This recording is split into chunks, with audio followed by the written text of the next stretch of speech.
Welcome to என்ன தமிழ் எல்லாத்துக்கும் வணக்கம். ஃபர்ஸ்ட் கைஸ் நம்ம அனிருத் பார்த்தீங்கன்னா ரீசெண்டாக நிறைய இடத்துல வந்து விடாமுயற்சி படத்தை பற்றி இன்டர்வியூஸ் வந்து கொடுத்துட்டு வராரு. ரீசெண்டாக பார்த்தீங்கன்னா அனிருத்தோட ஒரு கான்செர்ட் நடந்துச்சு. அந்த இடத்துல நம்ம ஏகேவோட பாட்டை வந்து பாடுறாரு. ஃபேன்ஸ் எல்லாம் பார்த்தீங்கன்னா பயங்கர வைபாக வந்து செலிப்ரேஷன் பண்ணிட்டுருக்காங்க. அந்த வகையில் இப்போ பார்த்தீங்கன்னா விடாமுயற்சி படத்தில் ஒரு தரமான அடி நம்பர் வந்து ஒன்று வச்சிருக்கிறது அப்படின்னு சொல்லியிருக்காரு. ஸோ இந்த படத்தை பொறுத்தளவு ஃபுல்லாக ரோட் ஆக்ஷன் த்ரில்லர் படம். இதில் வந்து எதிர்பார்க்குற விஷயம் என்ன பார்த்தீங்கன்னா எந்த இடத்துல இந்த சாங்கை வந்து பிளேஸ்மெண்ட் பண்ண போகிறாரு அப்படின்றது தான் ஒரு மிகப்பெரிய எதிர்பார்ப்பு இருக்குது ஃபேன்ஸ் எல்லாத்துக்குமே. அது மட்டும் இல்லாமல் படத்தில் பேக்ரவுண்ட் ஸ்கோர் எல்லாமே பார்த்தீங்கன்னா தாறுமாறாக வந்துருக்குதாமா. அந்தளவுக்கு பார்த்தீங்கன்னா ஒரு பிஜிஎம் ஒர்க்கெல்லாம் பார்த்தீங்கன்னா அந்தளவுக்கு எஃபர்ட் போட்டிருக்காரு நம்ம அனிருத். ஸோ இப்போ பார்த்தீங்கன்னா நிறைய படத்துக்கு வந்து அனிருத் மியூசிக் பண்ணிட்டு வராரு. அந்த வகையில் இப்போ நம்ம விடாமுயற்சி படத்துக்கும் அனிருத் மியூசிக் பண்ணியிருக்காரு அப்படின்றது எல்லாத்துக்குமே தெரியும். அதாவது பார்த்தீங்கன்னா விவேகம் படத்துக்கு அப்புறமா நம்ம ஏகே கூட வந்து 3வது படமாக வந்து பண்ணுறாரு. விவேகம், வேதாளம், விடாமுயற்சி. ஸோ இந்த 3வது படத்தில் பார்த்தீங்கன்னா ஒரு செம்மையான ஃபேன் பை சம்பவம் ஒன்று காட்டுவாருன்னு சொல்லிட்டு நம்ம ஏகே ஃபேன்ஸ் எல்லாம் பயங்கரமாக எதிர்பார்த்துக்கிறாங்க. ஸோ நீங்கள் வந்து இந்த ரோட் ஆக்ஷன் படத்தில் அட்டி சாங் ஒன்று வச்சிருக்காரு அப்படின்ற மாதிரி சொல்கிறாங்க. இது வந்து பயங்கர ஒரு ஆச்சரியமாக இருக்குது. எந்த இடத்துல பார்த்தீங்கன்னா சாங் வந்து பிளேஸ்மெண்ட் பண்ணியிருக்காரு அப்படின்ற மாதிரி.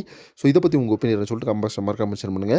ஸோ அந்த ஃபர்ஸ்ட் சிங்கிள் அடி நம்பர் சாங் ஒன்று இருக்குது படத்தில். அதுக்கு வந்து எந்த அளவுக்கு வெயிட் பண்ணுறீங்கன்னு சொல்லிட்டு கம்பாக்ஸில் மறக்காம மென்ஷன் பண்ணுங்கள். நெக்ஸ்ட் ஒன்று பண்ணுறேன். Thank you very much friends.